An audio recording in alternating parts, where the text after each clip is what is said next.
There's statistical data to show that you could be the most upright citizen, educated, got all your degrees and everything else in the world. Statistically, you're still gonna make less than your white counterpart. You're still gonna have less opportunity than your white counterpart. You're still gonna get pulled over by police more than your white counterpart. Life is not hard. People complicate life so much. People treat you how you treat yourself. If people see us in the street and we don't treat each other as brother, right? Guess what they gonna do? They're gonna have less respect for us. Bensound.com.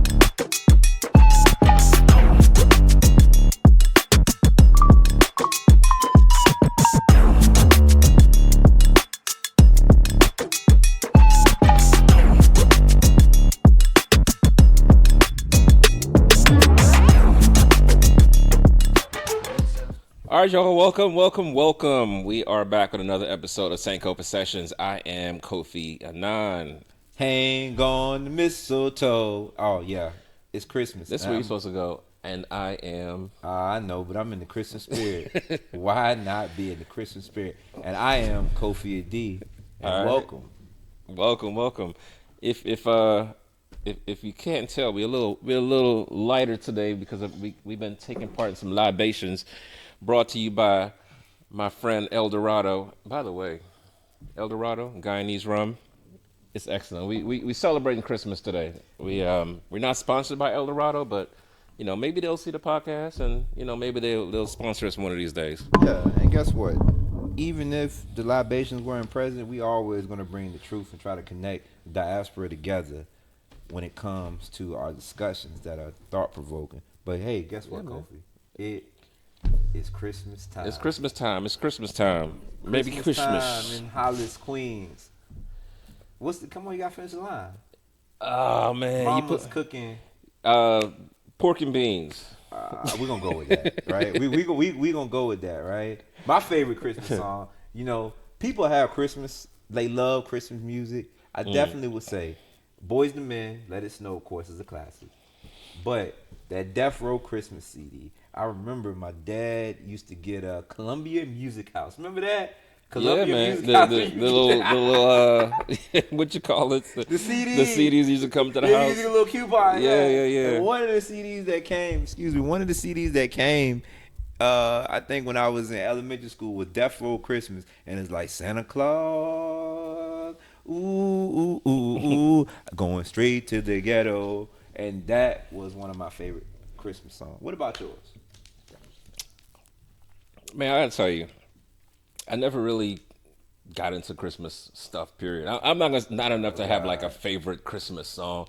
I'll be honest with you, I don't hate Christmas, but I just never really cared for it. You know what it is though?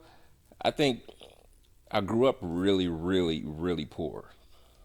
To the point where, like, sorry to depress y'all, but like I grew up so like Christmas was always downplayed in my house. So it was like gifts, you may or may not get them, So it's like my mother was always kind of like, let's just get through Christmas, and she's still like that to this day, honestly. Yeah.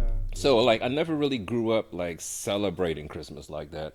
So I just kind of I never really got into the Christmas spirit. Okay. So sorry. No, it's fine. It is what it is, I thought you was about to say, I don't do Christmas, I do Kwanzaa. I'm about to say, like I said, Christmas is for the white man. Hey, look, I'm not touching that. All I'm gonna say is this, because people are gonna get mad at me. I have a disdain for Kwanzaa. I have a true disdain for Kwanzaa. It is nothing. What you got against Kwanzaa, man? Let me finish, because I know people are going to get mad because I say I have a disdain for Kwanzaa, and I'm not trying to be a shock jock. It is a personal, deeply rooted reason why I have this disdain for Kwanzaa. I appreciate the cultural heritage and everything, but I'm talking about me as an individual.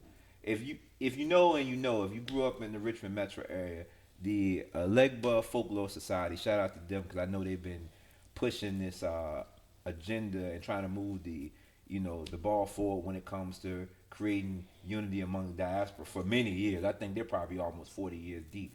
They used to have a Kwanzaa festival at the Arthur Ashe Center over there by the old Diamond, which is now Carmax Park. I think they're building over there. And if you know, my relative, my cousin, she used to own Ghana House on Harrison Street, on North Harrison Street in Richmond, over there by VCU. And she was set up as a vendor. So my dad and I would go there, and I'm like, man, I just got duck hunt. I don't want to sit here with these people dancing and banging on drums. So you held it against Yes. Kwanzaa Yes. ever since then. Yes. Yes. It got seared into your memory. Yes, it did. Because I will never go to another Kwanzaa festival. Because you know why? I want to play my Nintendo. Man, I'm being selfish. You can go play all the duck hunt you want right now. I know. Except. But if you celebrate it, I don't hate you. I'm just saying, I personally have a problem with Kwanzaa, and you can clip that. That's going to be the hashtag. Hashtag clip that. Right? I never celebrated either one, honestly. I mean, I don't know. I feel like you. We just neither one of us seem to be that. Are you into Christmas? Yes, I love Christmas. Oh, okay. I love Christmas. I think the most memorable Christmas I've ever had, besides my children, that's the political answer I gotta say, right? And celebrating with them. The personal Christmas was celebrating Christmas in Ghana at 7 years old. So when I went, and shout out to my dad and shout out to my uncle and my aunt for making that opportunity great for me to go as a kid, you know. It was actually seeing how Christmas is celebrated. You know, in a lot of West African countries that were ruled by the British, they go to church. It's not commercialized. It is a very religious, family-oriented. Like, you go to church, you get the message, you eat, you sit down, you fellowship, and then the next day you have what's called Boxing Day.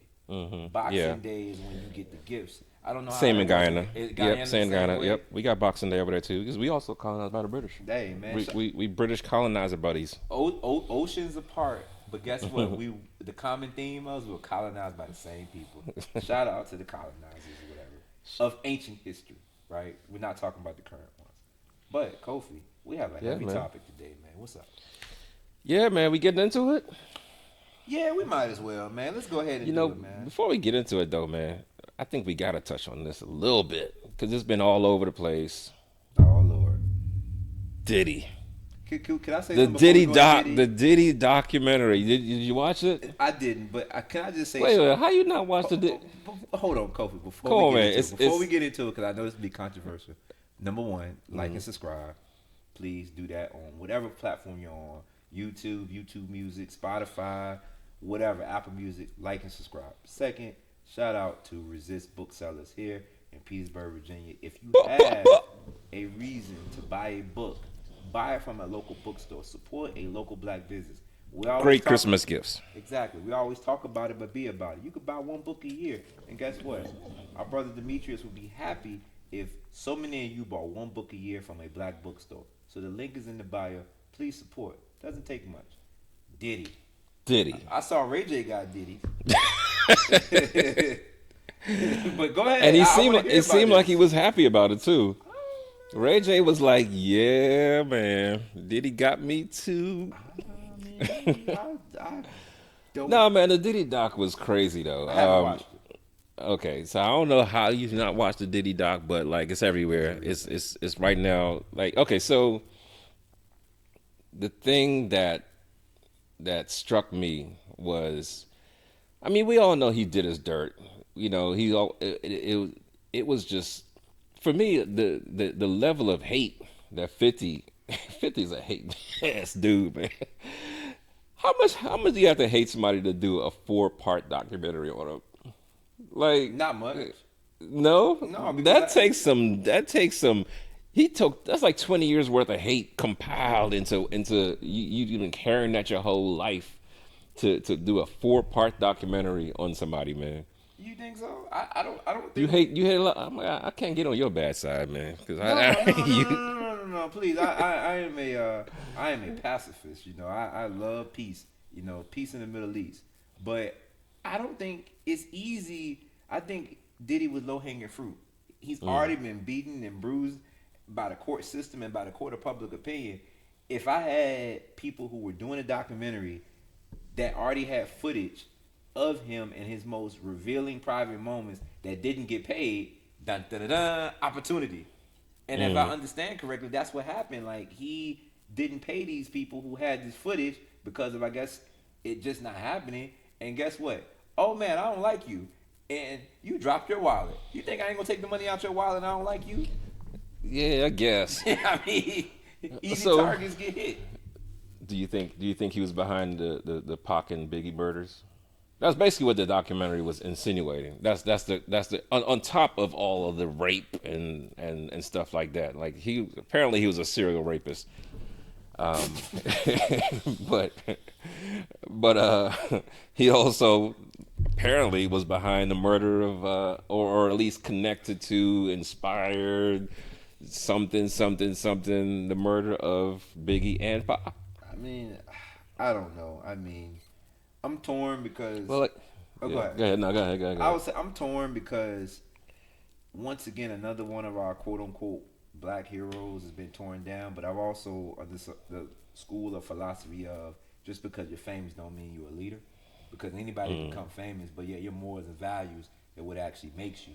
Just because I'm famous and I got money doesn't mean that I have a moral aperture to do the right things, right? So while I don't like to see another black person get torn down. If he's so morally wayward and did the things that are said, He's and he's definitely accused, morally wayward. yeah. So then he's gonna serve his time, right? I mean, the one thing about America, and clip this is, I ain't gonna lie to you. I'm not saying they get it right all the time, but they find a way to get you if you keep acting up. I'm just being honest with you.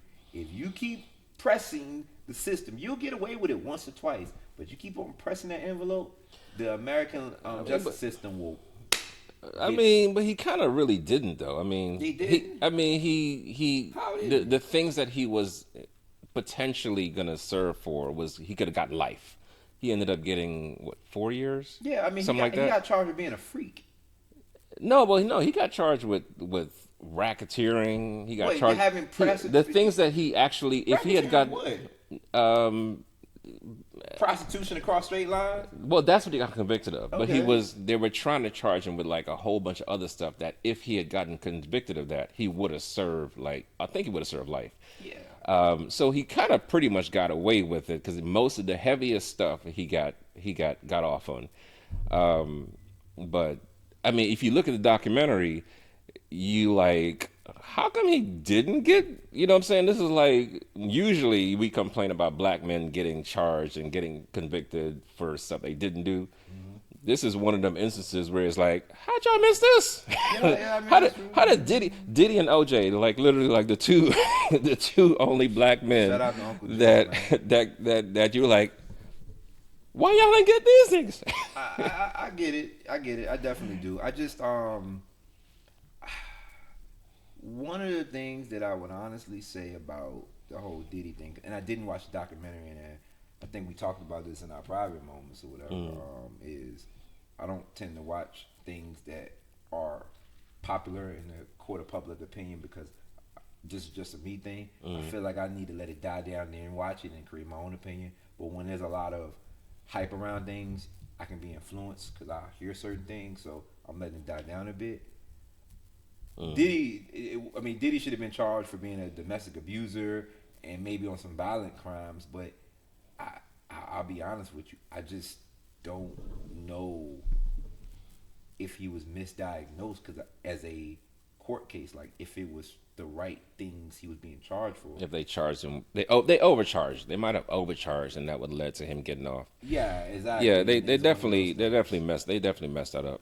But I mean, shout out to Diddy though. I mean, hey, he's gonna do a couple years, and I think he's gonna end up like Bill Cosby. Like, I think the whole thing was not so much to put him in bars for life. I think it was one of those things that you have to think about. Like, he'll have all his funds, all his resources are going to be locked up, and guess what's going to happen? He's going to have a hard time like making it at a high level status for the rest of his life, and I think that's more painful than him being locked up for 100 years. Yeah, we'll knowing see. he'll never be Diddy again. We'll see what happens when he gets out. We'll Hey see what man, happens when he gets hey, out. But you know, it was I'm not, definitely an intriguing documentary. I definitely recommend you watch it. I thought okay. it was, whether or not it was, it's like any other documentary. It's meant to frame and tell a certain narrative. So whether you believe that narrative or not, it is meant to paint him in a certain light. The So there's question some, is, do you but think it's a comeback for Diddy? The greatest comeback story ever. I don't know. Let's leave it up to the viewers. What y'all think? Y'all think Diddy's coming back, or is this over for him? Hey, well, Well, Mace had that. Welcome back, welcome back. I can see Diddy saying, "Hey, look, man, Did he? take that. Pause. My No bad. Diddy. Pause. Take that, Ray J. Hey, boo. Hey, man, hey. All right, back to the topic of the day. Yeah, we had enough Diddying around. Um, so yeah, we do have a kind of a little bit of a challenging topic here today. So, um, a lot of people, most people, if you ask them about uh, democracy and how much they should value it, most people hold it with really high regard, right? Capitalism, it's kind of like it's one of those narratives that is kind of like at the backbone foundation of America is capitalism and democracy. And if you overlay that with the fight for equality, a lot of black people, right, not just here in America but around the world, have been told and to believe and taught to believe that this is the path to equality, right? We fight for voting rights, we fight for the access to capital, fight for access to business ownership, things like that, and we believe that this system, if we do the right things and if we achieve the things that these systems are designed to achieve, then we will achieve equality, right? Like that's the fight for civil rights movement. All these things came out through democracy, right? But we're gonna Or our question effort, that. or our sheer effort, and not willing to accept BS and be second class citizens. But go ahead. I hear Yeah. you. Well, we're gonna talk about that because I think there's a counter argument to say that nah, like democracy, at least the way that we have currently constructed here in America, the way that things are kind of set up right now, and capitalism will not ever actually produce quote unquote fairness, equality, specifically when it comes to racial justice. And so we're just going to talk about that. We're going to break down whether or not that's true, whether or not this actually possible, what are the goals, all of that today. And so, Yeah, I know we were going to talk about this, and we talked about this in our private moments, and it's been a heavy topic. I'm gonna be honest with you, Kofi. Like, what do we want? Like, I mean, what do we really, really want as a people? Like, can somebody tell me that? Because I'm confused. Maybe I didn't go to the convention or the rally. Is it a convention or a rally? And what's the difference? Can somebody tell me what's the difference between a convention and a rally? Because I feel like if I was to be at one of them, I wouldn't know the difference. Like, what's the difference between a convention and a rally or a gathering? Right? Are we gonna do swag surf when we get there? I don't know. But I say this, all jokes aside, right? Like, what do we want? Like, we're 13% of the population. What do we want? so what do we want? Yeah, All tell right. me what we want in your words. All right. Now, I'm going to speak for all black people here in America. No, like y'all know what I'm saying. Like obviously I can't speak for everybody, but I think collectively what black people want is a fair shot, right? They want a fair opportunity. They want to a level playing field.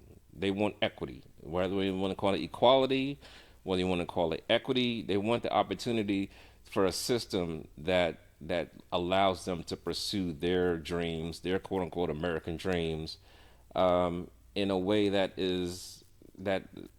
that everybody else does, right? That is something equivalent to to what their white counterparts have. So let me ask you this, right? Hmm. I'm not saying we have a perfect system here, but people die trying to get here. This is the best shot you gonna have on planet Earth. And you know what? I was at something this weekend, and I'm attributing this to Warren Buffett, and if it's not him, I'll have to do the research and correct myself next time. They say when you are born in America, you won the ovarian lottery, because you know the term. There's so many eggs in the female body. There's so many sperm that are trying to fight upstream to actually produce and be fertilized and become a child, right? Mm-hmm. So to be born in this country or to come here and to be a citizen, they say you have won the ovarian lottery or you got lucky enough to get it on the back end, right? What is? I'm not saying it's so perfect. You believe that you feel, so do you believe that? Hell and then yeah. and then do you also believe that that's enough? Yeah, I believe this is the best shot we got now, and we need to work to get better. I believe there is work to be done to improve equality. But you know what? We talk about fair. Okay, wait, fair, let's fair pause is that there. fair is a place where they judge animals. So that's what fair is. no, You go there and eat fried Oreos at a fair. no. Like there is an actual fair. What's fair? Tell me what's fair. But you can't have it both ways. You can't say that there is work to be done. Yeah. But what's fair? Like obviously you know that if there's work to be done, then you know somewhere deep down that it's not fair. But okay, right? You're not to tell your business. You're former military, right? Yeah. You're former. Thank you for your service, right? Right. You were Likewise. always told, right, growing up, we know where you did evaluations that you never give anybody a perfect score because there's always room for improvement. America's not a perfect place. It's never going to be a perfect place. But God damn it, I ain't gonna lie to you. This is the damn best shot you got on this planet Earth, on this dirt ball we call Earth. Your best shot for what? To make it and have a quote-unquote viable life. Kofi, we sit here in a place that the lights are on. If the brother pay his light bill, nobody gonna turn it off, right? I come from a country that, guess what? You pay your prepaid light bill. I ain't say postpaid. Like you run the electric and you then pay it. Guess what? In certain countries in West Africa, you prepay your light bill. You got electric units, right? That guess what? They still cut it off because they adequately didn't budget electricity where the water does not run. But we're not judging any country against perfection. That's not the question. The question is does the system that we currently have, is that a pathway towards quote unquote fairness, which I think we both can understand that. I would say we are all striving to create a more fair society because we know that it's not fair. Whether it was during slavery, during Reconstruction, during Jim Crow, during segregation, during Civil Rights era, and today it's still not fair, right? So we can't just sit here and be like, shut up, it's fine. Nobody's saying that. Right. Well, we can't. Well, if we know that it's not fine, then I think it's a fair question as to like, okay, why hasn't it? Why is it still? Why are we still having the same conversations about fairness today than we've had for centuries? Right? What do we want as black people? We keep talking. Well, just answer that. You're saying fairness, but what is fair? We're saying when it comes to fairness. Go ahead. I don't want to interrupt you because I was going to go on a long. No. Go ahead. Okay, so fairness is that you want equality. But what I am saying is this. Yes, historically, there has been systemic issues that have caused black, and I'm not going to speak on minorities because each minority has been treated differently. Right? You can acknowledge that, right? If you were Asian that came to this country, if you were Hispanic or Latino and came to this country, you had your own plight and your own fight, right? I'm speaking solely for black people, right? There's been some historical inequities, and there continue to be some remnants and some systemic issues that we face. I acknowledge that wholeheartedly and would never dispute that. Whether you're an activist, a businessman, and you say that, I would agree with you. My only caveat is this. I offer a caveat to that statement. Is this. This is as good as you're going to get on planet Earth right now. So yes, we're trying to perfect it and make a more perfect union. That's the quote-unquote phrase. I'm going to be honest with you. If it is like it is now, I at least got a fighting chance. Right now, guess what? I could take my black ass if I had nothing, and I don't mean to cuss. I could take my black ass if I was starting at zero. I can go get a free education. Guess what? I can go to the community college and go get a trade and get some Pell Grants. I can go get maybe some low interest student loans. I can get a grant at the first generation. All those things that you're talking about right now are actually being cut. Yeah, but guess what? If they're being cut, that means their money still. You didn't say eliminated. You said being cut, right? No. Let's do the language, right? Let's do the language. You're saying being cut. Have they been eliminated? But my point. No. They're not being eliminated, right? They're being cut. But they're under attack. They're right? under attack. So all right? the things that you are happy to have the opportunity to take part in. Yeah. First of all, it's because people before you fought and were not complacent and were not happy with what they had, and they created opportunities for you to be happy. True. So I would argue that we should not be happy with the status quo just because we're here and just because we're just happy to be here, because the next generation, our sons, need us to also to be at least somewhat unhappy with the situation enough to fight for more, because somebody before us fought to get us to the point right now where you can say, hey, this is great.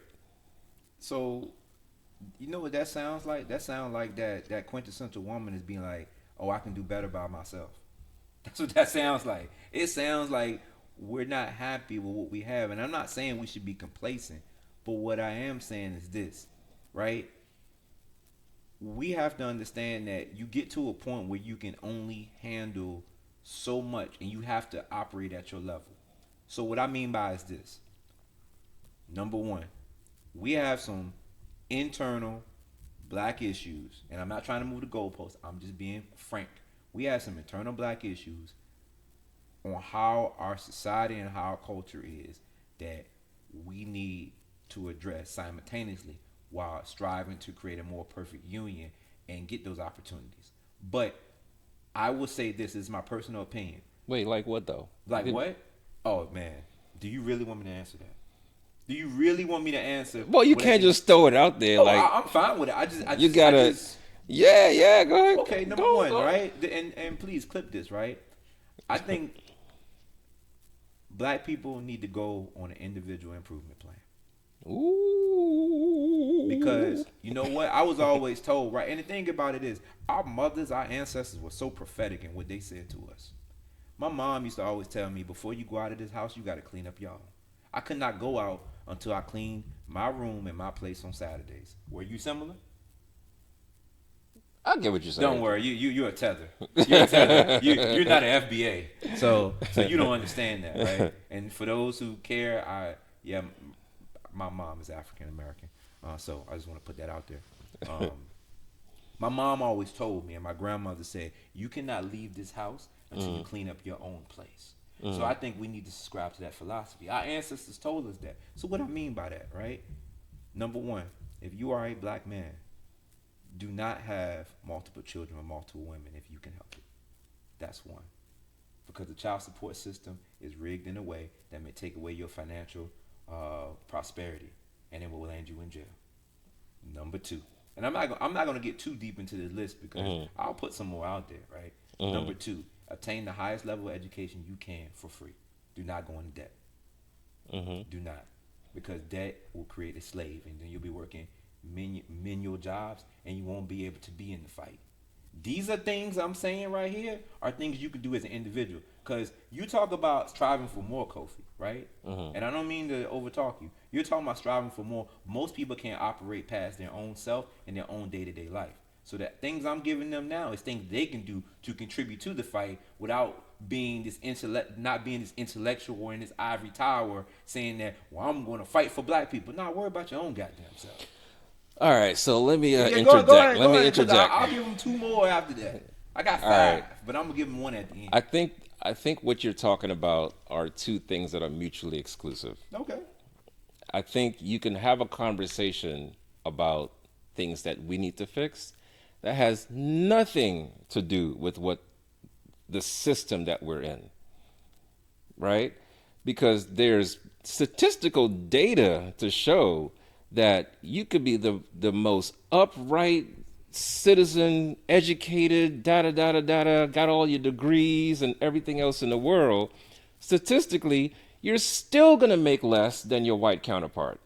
You're still going to have a less opportunity than your white counterpart. You're still going to get pulled over by police more than your white counterpart, right? So all of these things still exist in no matter how much you do to make yourself a better person, right?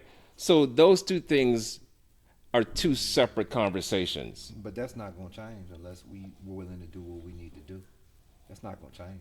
I chalk it up to the game. No, but I'm saying like that's where we don't have to get comfortable with. It is what it is. You're in a great situation, so just be happy with the great situation because you were born in this rich country.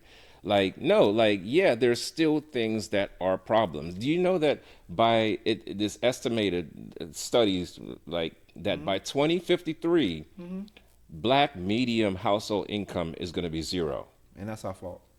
That's our fault? It's part of our fault.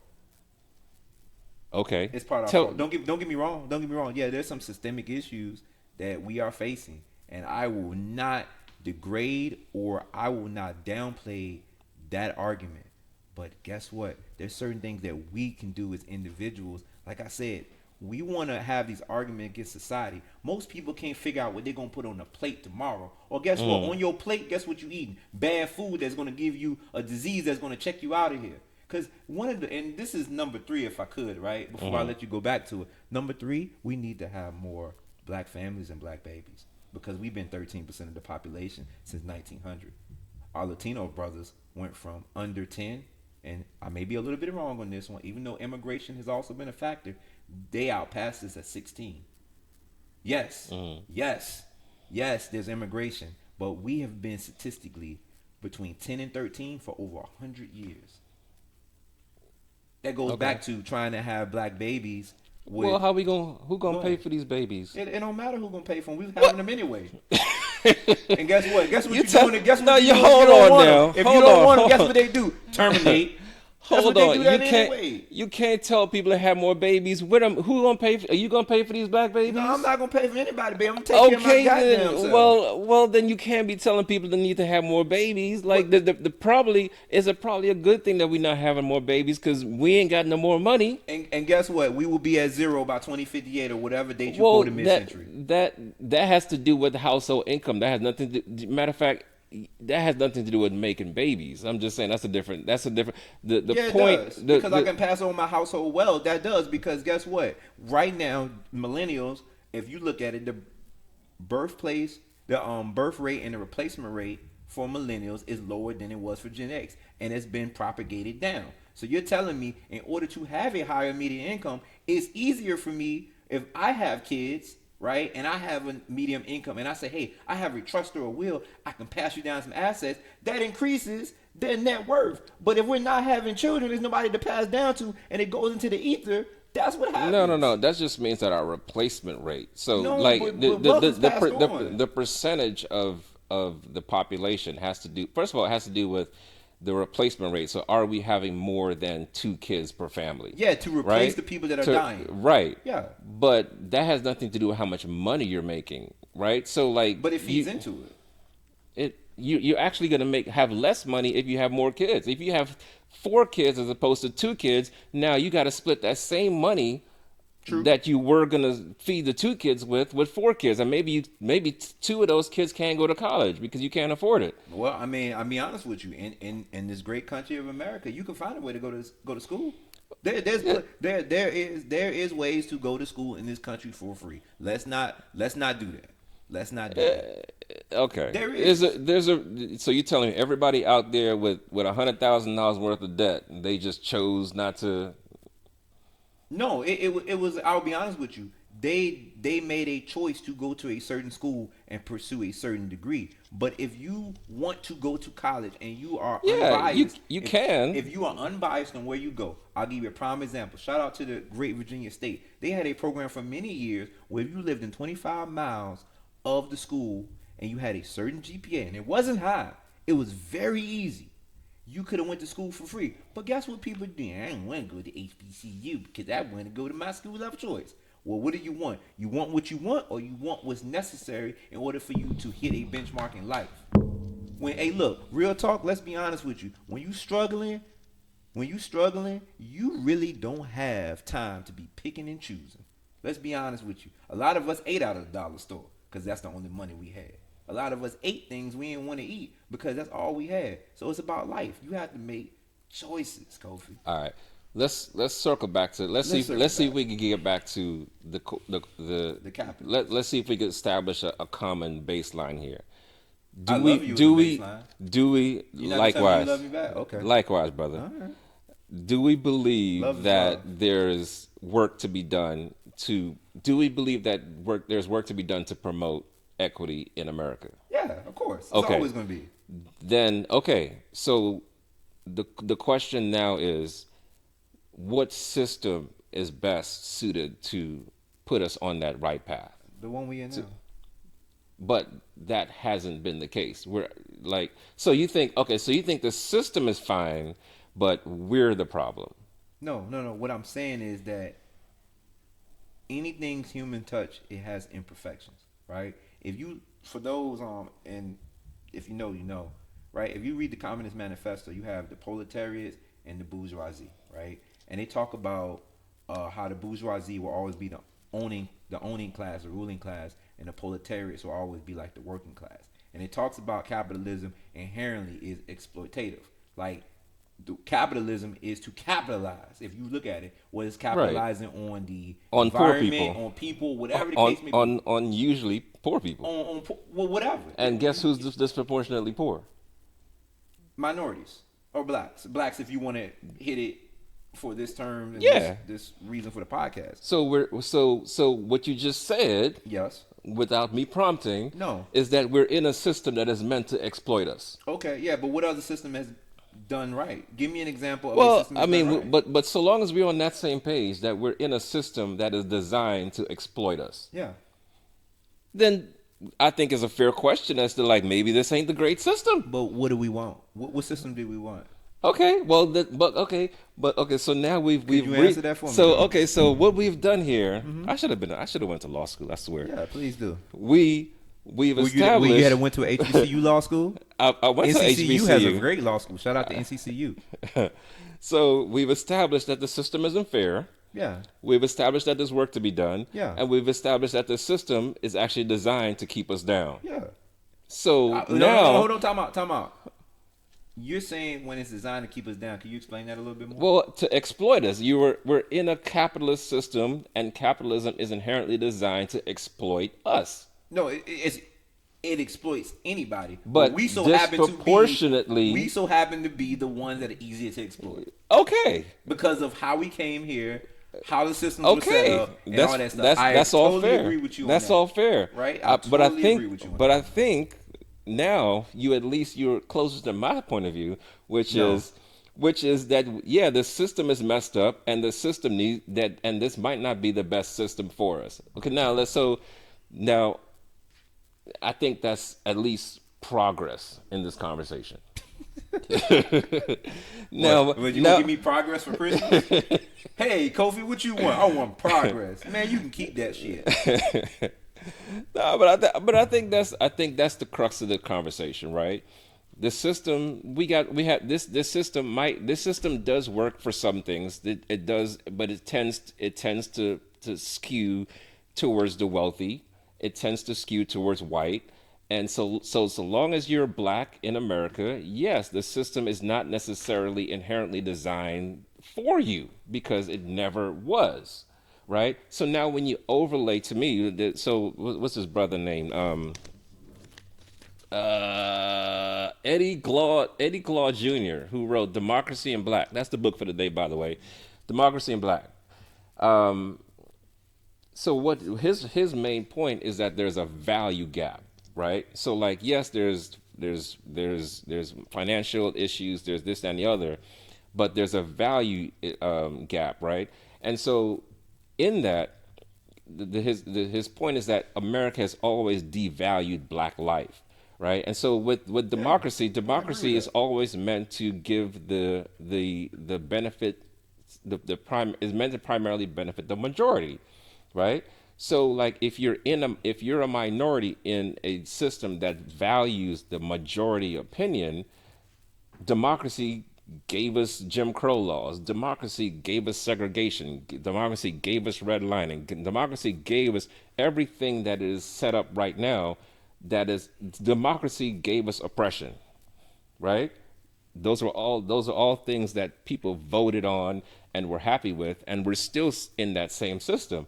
So I think it's fair for us to question, well, is this the right thing for us, or should we try to figure out a different system, or is there another system out there that could actually benefit us more, that has a different value system, right? Because the value system in democracy and capitalism is the majority and money. We ain't got neither one of those. You said a lot, and yes, I do agree with many points that you mentioned.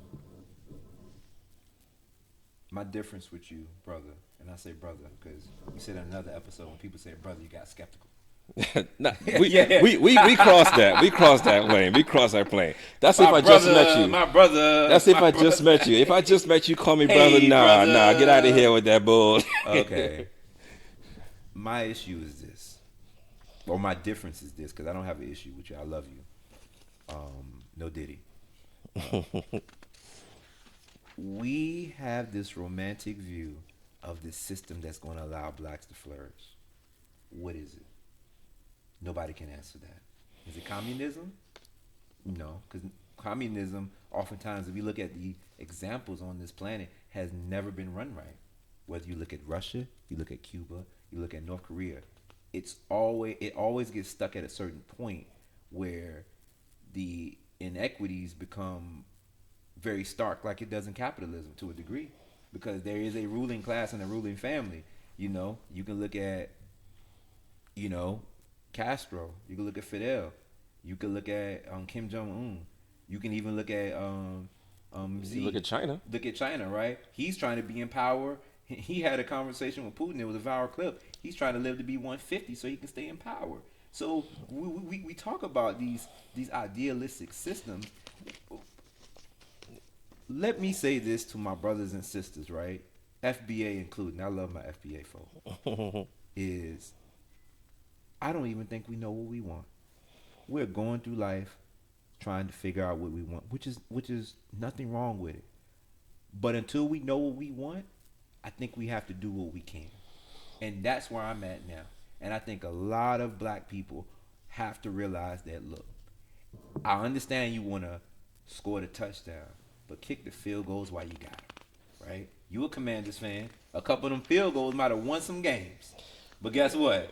You Look, wanted to I go don't, I, you I don't, wanted to go for it on 4th and 1. I don't want to talk about Yeah, it don't football. it don't matter. Like Football. I'm I an don't want. Eagles fan. I I'm an don't. Eagles I fan. don't want to talk about And, football and, no and more. life I and don't even life. like football no more. Okay, and that shout out to Fight for ODC.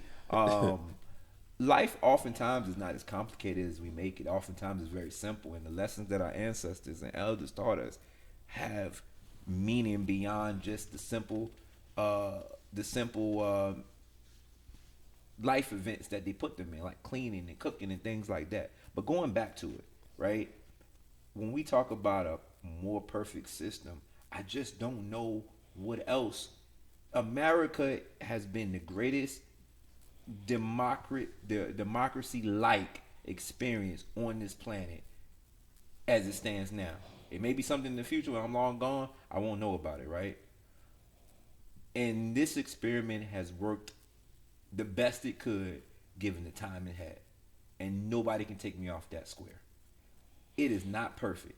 But you as an immigrant, my father as an immigrant, can come to this country and carve out a basic niche of existence that's fairly okay. Yeah. What is There's wrong a with that? there's there's plenty to love about America, Yeah. right? But there's also plenty to criticize about America. That's true, and we have the right. The Right. fact that you can criticize it shows Right. the greatness of America. Because No, nobody's that's- walking through don't- that door, busting down, whooping our ass. Don't compare America to the worst countries on the planet and then say that, oh, that's why we're great. Just because we have freedom of speech, don't pat America doesn't need to be patted on the back because you have freedom of speech, right? Like say a you pat her- lot of countries have freedom of speech. I say you pat her and give her a drink. America, done well. don't act like we invented freedom of speech over here. All right, I'm just saying, like it's great. But we share one of the highest degree of speech. Yeah, tell that to what's his face that just got canceled. What was that? Colbert? Colbert and all the other people. That's a we're recent, definitely at an inflection point. That's a recent development. I'm but not for 200 and like whatever years Trump ain't been here. Let's be honest with you. And no disrespect. There's a lot of people that are in prison or were in prison. Black people who would argue that we ain't had that much freedom of speech. All right, like when black people freedom of bear arms, Black Panthers, a lot of these so-called freedoms are freedom for white people. Let's just be real about that. We never shared those same freedoms, and we still don't. Yeah, historically, I can agree to that. And in current day, there are some things that are very uneasy when we come to race relations. So I definitely see from the birth of this country, a lot of the freedoms and constitutional rights and all these other things were never really intended for us. But who does it right? Who does it right? So I want to know. There is no perfect system. I'm not out here. I'm not even necessarily advocating for us to change the system. What I'm saying is, I don't think a lot of people would even dare question whether or not this is the same, whether or not this is the right system or this is the only system. I think we get to the point where I think in order for us to get better, we should be able to open up the book and say, all right, what is out there? Yeah, what other open up the book and nobody can read it right out there? Because we don't even read. But read. You said that. Yeah, but I think most people, if you ask them, will resort to some of the talking points that this is the greatest country ever. Don't you dare question the system, right?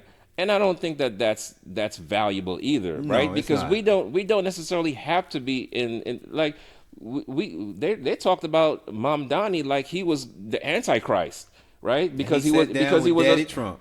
Because he was a socialist Democrat, right? All those, he was, I mean, yeah, so like he was gonna, with Daddy too, right? Yeah, and all of a sudden now he's fine, right?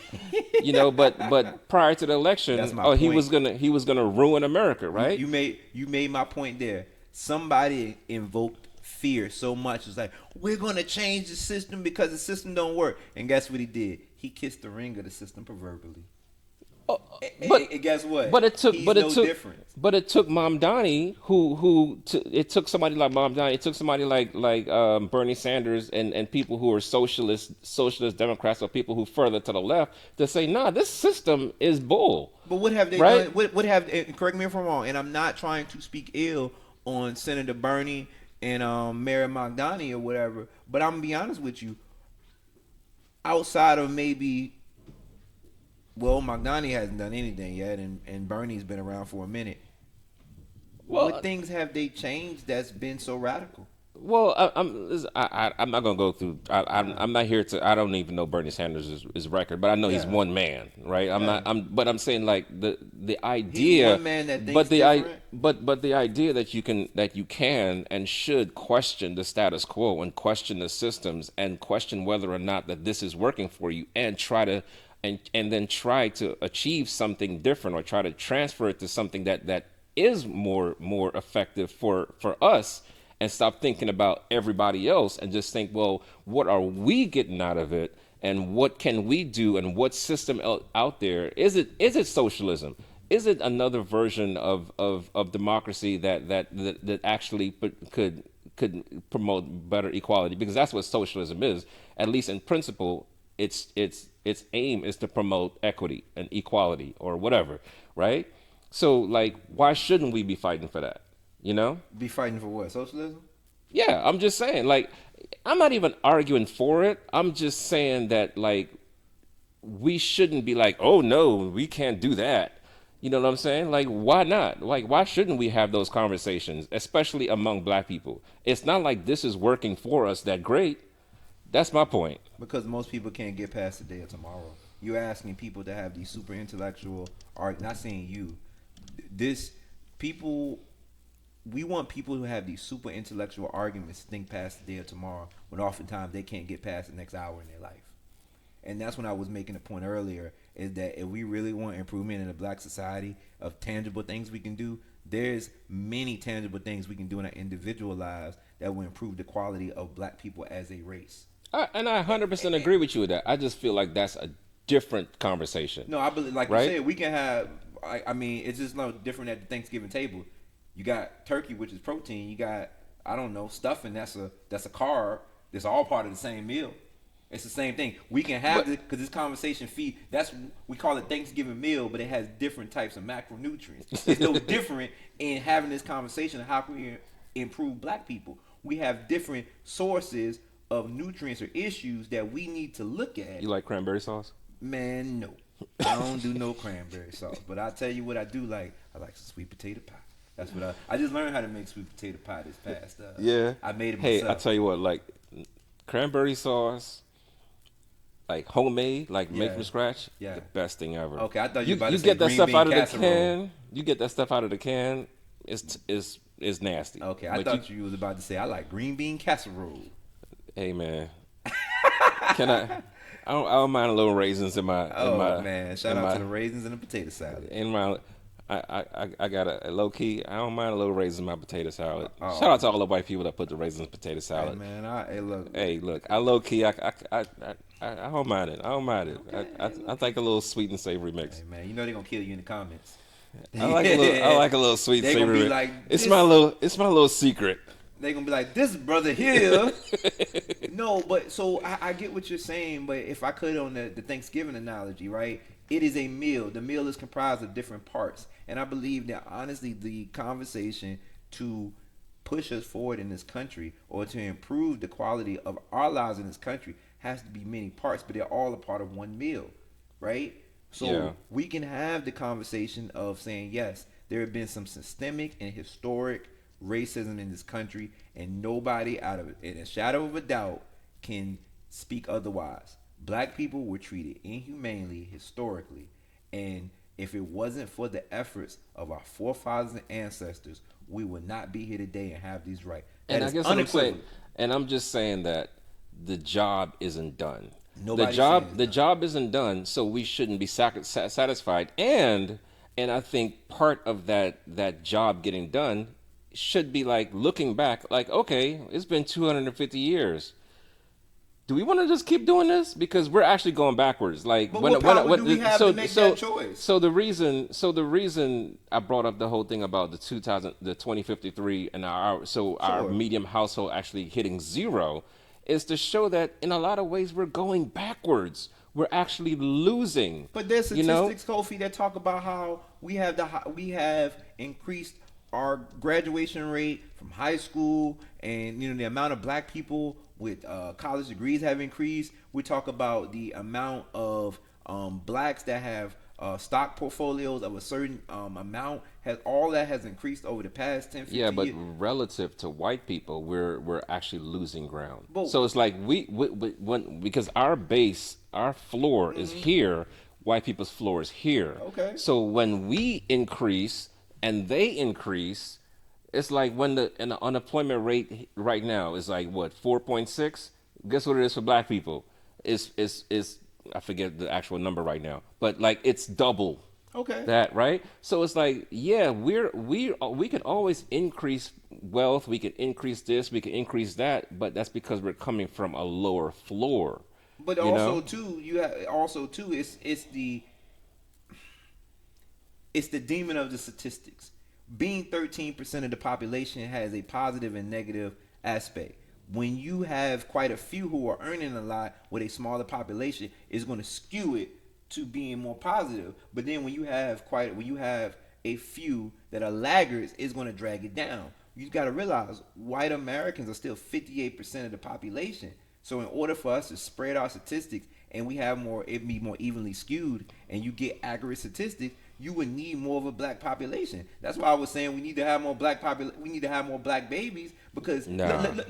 if I could, right? If I could, right? The thing that really gets me fired up per se, right? I don't normally get fired up for too much stuff. Is that most of the issues we have can be solved with simple conversation. We like to have these ivory tower super intellectual conversations. Well, oftentimes a simple answer. You want power in this country? Have more black people so you can be 15, 16, 17% of the population. Because our Hispanic brothers and sisters, they are about to lap us in the next 100 years and be almost 20% of the population, and we've been the same the entire time. You be like, well, immigration. Well, hey, if we ain't having more immigrants from black countries, we gonna need to find a way to have more power, because it's power in numbers. The Well, more people you have, the more power you have. That's basic since the beginning of time. well, part of the reason that this whole white people in general are up in a little tizzy right now is because they know that it's projected that they will become the minority at some point, in Sure. the future, right? So, but we can't worry about that. Like that's No. like we. We need to worry about I being mean, I more than think that's 13%. that's a fair point, I guess. But at the same time, like, yeah, like you still got to worry about like your pockets first. And if you can't afford to have that baby, don't have that baby, right? Or We talk about being responsible. Like, Or if you're yeah, gonna have that baby in a responsible way. Don't have two kids with two separate women and then going having to pay child support because now your economic viability has decreased. And guess what? You don't pay child support. Guess what happened? They put your black ass in jail. well, see, but I think You gonna that, be in. Look, you ain't going to prison. You going to jail. Can you but imagine what you in here for? Child support. Like, like see, but that okay, is not funny. if I could, I mean, there's a narrative out there that black fathers aren't around, right? But there's also that's also a false narrative that's put out. And I'm not saying that Yeah, well, I because you mean, can be on child support and be around. yeah, well, That's not mutually exclusive. You can be okay. an active father and still be on child support. The one more thing I want to talk about, like Sure. just to kind of bring it to like the diaspora for a minute, right? Sure. First of all, acting like our democracy is that great. We're suppressing the black vote in America, but we want to promote democracy somewhere else. And then when we even attempt to do that, we're actually kind of lying, honestly, right? We're not being honest. So it's very disingenuous because when countries vote for who they want, we supported 22 coups in Africa since the Cold War. Since the Cold War, right? Like we supported like active assassinations, all types of stuff, right? We've done some dirty stuff in the rest of the diaspora, and that's what the people of that country voted these people in, right? So like on the one hand, it's kind of like how our forefathers in America talked about democracy and talked about freedom and talked about all these things while they had slaves. We talk about all these things, democracy abroad, while we're actually suppressing democracy. You know, I just feel like it's a little hypocritical. Not all that. It's very hypocritical of us, and it's something that we need to check ourselves on. You know. Yeah, it is. It is. And like I was saying earlier, reaching out to diaspora, even if you were to go to the continent of Africa, they don't have any. Because there was a conversation once upon a time, excuse me, in early post-colonial Africa in the 50s, 60s, and in the 70s, is African countries better with a one-party state versus a multi-party state? Because the countries were so new, did you want to have there being shifting political parties to, and that might limit the continuity? Because think about it, a lot of times those countries were so new, they needed basic services and basic financial governmental departments to have continuity from each administration, and that wasn't guaranteed if you went from one party to another because it was just so new to them. So nobody has it right. I'm never advocating that America has it right, but I will say this: out of the countries in this world, America is damn near top 5, if not top 3, when it comes to it being the best thing smoking. Shout out to that album Young Dro made many years ago. It's the best thing for this world now, not because it is the best by attribute. It is the best attempt right now as it stands. I think, And it's an I hate attempt to in democracy. I hate. Okay, so statistically, Yeah. we're ranked like 38th in the world when it comes to like ranking of democracies. We're not that great. All right, Hey, we're actually enlighten me. no, like according to like democracy index, we're ranked 38th in the world as far as just democracy is concerned. And when it comes to actually going back to our original questions, how well does our democracy actually promote equality? We're right next to China, a communist country, right? So like, yeah, like we could say these things, these narratives about how we're the best, but really, if you really actually dig into the research, the data actually doesn't prove that. There's a lot. I'm not saying America has a lot of things going for it, but like we don't always have to be the best. All right, we don't always have to say we're the best. Like there are a lot of countries out there doing a lot of great things when it comes to protecting minorities, when it comes to promoting equity, when it comes to even promoting democracy, and we're just not always the best just because we say so. We could say it all day, but it's just not always the case. I would like to see those good examples because I've, and I'm not saying this because I know. I'm saying this out of ignorance and just off of. Yeah, democracy index. We're ranked 38th Yeah, I mean, but that's just like the or HDI, the 36, Human something Development. like that. It's like the HDI, the Human Development Index, or whatever. How every data can be skewed a certain way, so I don't want to get into that argument. It's like, well, where they pull this from, where they pull this from, because we can have some They've answers. been going. This is a reliable source. It's something that they do it every year. We're actually ranked as a flawed democracy at this point. You know, That's good. I mean, it's so like when people, and I'm not saying you, but when people bring up these statistical, they be like, oh man, the human growth, the human development index, the democracy index, whatever. I attribute them. I put them in the same category as the Hague and international war crimes. This is an international war crime. It's like, yeah, you shouldn't be doing this, but guess what? People still do it. And the analogy I'm making is that you may view something in that is generally bad or perceived as bad or perceived as a crime, but people just don't subscribe to it because guess what? Everybody has a different view of democracy in a sense. But if I could just make this one point, we do not have to be the best, but at least here you have an opportunity, and you may have to spill it in blood, you may have to spill it in other ways. You have the opportunity and the freedom to fight for what you believe in. Yes, there are people that have been killed in protests. Yes, there have been people that have been locked up for what they've been fighting for. But one thing about America, and I will not get off of this square, is that as long as this country is around, there is a chance to improve. I will go to the grave thinking that this country is built on trying to get better as it goes along. and I will say, add to that, I agree with that. Mm-hmm. But in order to fight for it to be better, we have to admit that it's not. We have to admit the flaws, and we have to come to terms with that first. Are you ready to fight, Kofi? Let me ask you, are I've, you ready to fight? I've actually spent a lot of years fighting. I'm not. I want to say I mean, we could argue. Arguably, what we're doing right now is a form of fighting, right? Like, arguably, what I'm doing right now is a form of speaking out and calling for things to be better. Like, that's a form of it. But I mean, I've actually been on the ground. For those of you who don't know, like, I've actually spent several years fighting for racial justice in NAACP and other organizations. So, like, I'm And not. do you think your brothers and sisters are going to fight right beside you?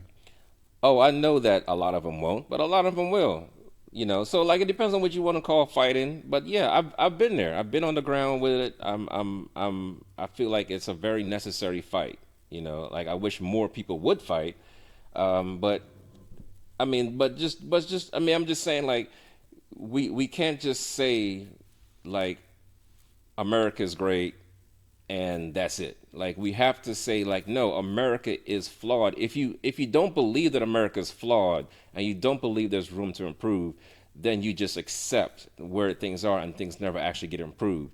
Like criticism doesn't mean you don't love and appreciate a place or anything. It actually it means the opposite. Sometimes silence is when you don't give a shit, right? When you actually are fighting and yelling and protesting and complaining and whatever, like that's because you care, right? When you stop caring is when you start being silent. To me, in my opinion, and, and so I just don't want things to be misconstrued that just because me, especially me being an immigrant, like I'm not appreciative of what America is. Like I'm fighting for something that I care about, and I criticize it because I love it. So Criticism without a plan of improvement and action is meaningless. We can criticize all we want, but if there's not a plan to improve it or a plan to actually like make things better, then what's the point of it? Yes, you have the freedom of speech to flap your gums and spit hot air out and actually make the physical motion of talking, but I think we can't conflate those two things. You can complain, yes, you have the right to, but if you're doing nothing about it, you're just as worse as the system. You're actually perpetuating the system of just doing nothing. And that's we could agree to disagree on that one because yeah. I don't. I mean, we can talk, but let's be Yeah. real with you. Like, we can agree to disagree, but if we're going to criticize and do nothing, then what's the point? Because you really just Well, laying on your back talking.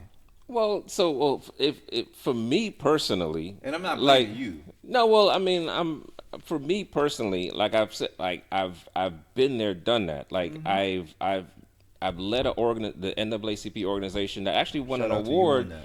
for being the best branch in the country like a couple years ago, right? Congrats. Like we've worked to fight to change laws. We fought. I've been, when I say I've been on the ground, like I've been there. Like I've not only been with NAACP, I've been, actually changed laws. Like I'm not somebody who's just talking, you know what I'm saying? No, So and I'm not saying so you I've are. I've been there, done that. That's probably a little segue. If you guys are interested, check out my book, Bull in the China Shop, Evolution of a Racial Justice Activist, where I actually talk about my journey into civil rights and into interracial justice. Boy, you still getting royalty checks, aren't you? Yeah, I mean, I don't get that. No, not really. But maybe now I will. But Is it so on I'm not. Amazon? It's on Amazon. It's on Amazon. Hey, get the brother a check before Christmas. Yeah, so I mean, I'm not just talking, but I mean, even talking is a form of protest. That's what protest is. Like, that's to say, like, marching ain't nothing, right? Like, if you say, like, talking ain't nothing, well, marching ain't nothing. Like, Martin Luther King, like, we still quote his I Have a Dream speech, right? Like, that was talking, right? So, like, Martin Luther King got his ass whooped a yeah, lot by but my actually point is, being on like, the ground. he got his ass whooped for talking. Yeah, and he And actually he got killed for talking. yeah, but you're right. And So talking is something. he actually did boycotts and demonstrations and things like Right. that. So there was a lot of action behind that. Exactly. I just But think today is more convenient because of how the way our society is. We're more remote in the sense of how the way we do things. So I can sit behind my keyboard, I can sit behind my phone and talk about these things and not put in the work. And I just want to make sure that if we want, like I was always told, people treat you how you treat yourself. That's why I go back to the lessons that our elders and ancestors. Life is not hard. People complicate life so much. People treat you how you treat yourself. If people see us in the street and we don't treat each other as brother, right? Guess what they gonna do? They're gonna have less respect for us. I'm not saying that black people we should have this harmonious, monolithic viewpoint or views of each other. But what I am saying is this: if you wake up tomorrow and you like, man, I looked at Kofi's and Kofi's podcast and I'm inspired to do more. Nobody's asking you to march. Nobody's asking you to go out there and take up this huge argument against society that can be mind-blowing, right? Because there's so many angles to this whole black improvement thing. What I would recommend that each black person do is deal with your own house first. That's what you can do. If you really want to make this a better country, take care of your own. Do the basic things on your own first before you flap your gums. Take care of your own shit, right? That's what I'm advocating. If you really want a better country, be a better person individually. What's wrong with that? We want to talk about, well, I want to get out and march. but you ain't paid your dang on bills. Can't march if you ain't paid your bills, because then you going to get evicted. Pay Big Mama taxes. Don't sell her house. Guess what? That's a piece of ownership, right? I'm being real. Like we get so caught up in I want to get online and I want to be an activist. How about you take care of your damn business first? Who's to say they not? I'm not saying they are, but I'm telling Well, you. you are saying they not. But I'm giving an action plan. What I'm saying is this: if you don't know what to do, start with yourself. That's all I'm saying. If you don't know what to do, I'm gonna give some other advice. Okay. If you want to change something, go out and do something. Go out, run for office. Go out and but I guess first, run for office, and I don't even. I'm eating high blood pressure food. I'm eating bacon. I'm eating bacon and dollar store gas station food. I get in the office, I have a heart attack within a year. I made a big change. But Trump eat McDonald's and KFC. But he's the president. But what your mama told you back in the day? Why are we bringing up people? Worry about yourself. Why are you bringing up people's food? That's what I'm saying. Like the lessons the ancestors gave us is the easiest thing you can live. You worry about Trump. You need to worry about that. You need to worry about being on Zolafran and all the high blood pressure. I only brought up that because you're talking about food, and I'm saying the president of the country has the word he has a Coca-Cola button on his desk.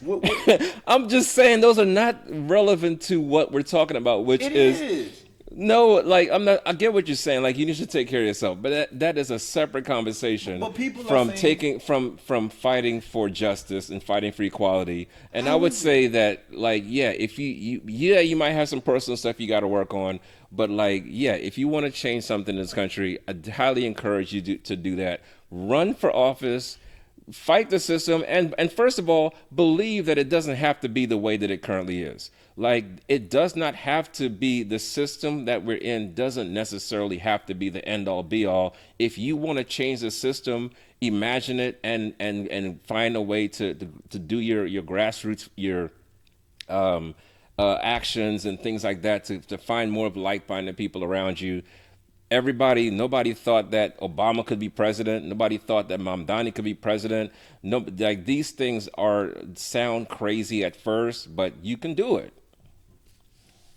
Kofi, I love you, brother, and I know we're about to hit the end of this podcast. I don't disagree with you, but I'm just saying the lessons our ancestors gave us and our elders gave us ring so true, and I don't understand why we run away from it. We want to complicate life so much. What was your best friend growing up? What was his name? Irwin. Irwin, right? What your mama tell you? Don't worry about what Irwin got over there. You worry about what you got to do. That's what your mama probably would tell you in her wisdom. And that's what I'm saying. We can't worry about. Yes, you can look over there, but that ain't true. That we ain't got. That is not the same. If Irwin's getting his ass beat, I'm there for him. Okay, yeah, but guess what? Your rules are different in your house. You can't do what Irwin do. If Irwin had a curfew at 12 and you got a curfew at 11. Your mama said be in by 11. You can't wear what Irwin do. And that's what I'm saying. Like, why do we complicate life so much as black people? We want to have these huge, philosophical, high-level, wave-top, cloud-level I think there's definitely some room for overlap here. Yeah, you got to take care of yourself first. You got to, but at the same time, it's not mutually exclusive. You don't have to take care of yourself or take care of your community. You can actually focus on your community and take care of yourself. So it's not a mutually exclusive argument. I'm with you. You know, we could there's something that we could do together. It's just you know, one of my favorite books, and I pulled up the quote here because I was losing. It's As a Man Thinketh, right? He said, your inner thoughts directly create your outer reality, character, and destiny. Right? Think about that. How you think about yourself is what you manifest on your outward appearance, right? So I need our brothers and sisters to think of themselves as more than just less than. But how you do that is when you look good, you feel good, right? And we need to do the things that's going to make ourselves feel better. So, Kofi, Word. I love you. Love you too, bro. I love you to death, man. And if you think that you're going to find answers in the world of this great democracy and you're going to find a shining example, please let me know. Because I want to go visit and do an on-location podcast. Because I ain't seen it. I told you there's 36 other countries above us, man. Who? Switzerland? You want to go be cold? You want to go to the Netherlands? I'm not even saying that. I'm just saying, like, matter of fact, maybe if it's you ask the Singapore. question, Yes. I'm giving you the answer. Can you give me one? Can you give me one country? Give me one. I don't got them memorized, Okay. but I mean, like we're literally with like number 38 on the list, so like Okay. that is what it is. I didn't make the list. I know you Don't shoot the messenger. I'm just saying. I agree with Warren Buffett when he said we won the Ovarian lottery to be here in America. Well, yeah, that's Warren Buffett. Yeah, If but I was listen- him, I would feel the same way too. Yeah. Richest motherfucker in the world. Yeah. But shoot, guess what? At least here, I have a swinging chance. If I had $100 million, I would think the same thing too. But here I got a puncher's chance. But to if make I'm working at myself McDonald's right now and I can't afford to go to the doctor, I might not feel that way. Understood. But guess what? At least there's a doctor who's competent enough to take care of you. There's You may doctor- be in medical debt, but Lord Jesus, Yeah. at least there's a doctor. You know how many countries you go to, the doctor's incompetent? Yeah, let's wrap it up. Let's wrap it up, Look, man. look, We've been y'all. going. I This has know. been a good one. This This has been a good one. But look, everybody, we just want to tell you happy holidays from Sankofa Sessions. We want to wish you all a Merry Christmas, Happy Kwanzaa, Happy Hanukkah, and all other holidays. Happy that you- Kwanzaa. Yeah, I told you I have a disdain. Don't mean I want to ruin it for everybody else. Happy Kwanzaa, everybody. Yeah, right. And don't forget to like, subscribe, and share our show. And shout out once again to our brother Demetrius, Resist Booksellers. And the book for today, again, is Democracy in Black by Eddie Claude Jr. Shout out to Eddie. Buy his book, especially if you're going to buy it from here. And like I said, before we go, black people, we got a lot of work to do. Start with yourself before you start with anything else. That's just me. Love y'all. Y'all take care. Peace. Peace. Insound.com.